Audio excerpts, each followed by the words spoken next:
नमस्कार, स्वागत है आपका वी टाइम न्यूज पर और आपके साथ मैं हूं पहली चौहान। बढ़ते हैं खबरों की ओर।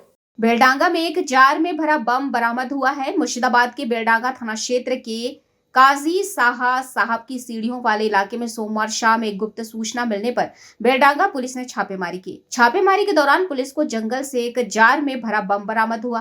किसी भी अप्रिय घटना से बचने के लिए पुलिस मौके पर पहरा दे रही है। बताया जा रहा है कि बेलडांगा थाना पुलिस ने बम निरोधक दस्ते को बम निष्क्रिय करने की सूचना दे दी है। बताया जा रहा है कि बरामद बमों को आज निष्क्रिय कर दिया जाएगा।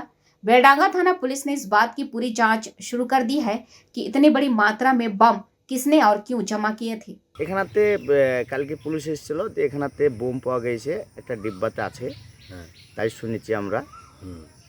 তা এখন প্রশাসনের লোক এখানাতে হাজির আছে, পাহারাদার আছে, এখনো পাহারা দিচ্ছে। কটা বোম আছে জানা আছে?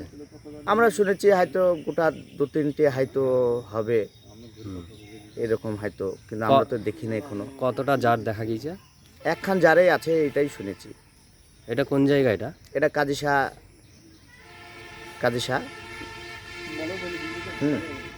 আপনারা কি আতঙ্কিত আছেন এই বোম যে উদ্ধার হয়েছে? হ্যাঁ, যেহেতু আমাদের গ্রামে বোম পাওয়া গেছে, তখন তো একটু নিজে একটু তো ভয় লাগবেই। वी टाइम न्यूज के लिए मुर्शिदाबाद से मिलन सरकार की रिपोर्ट।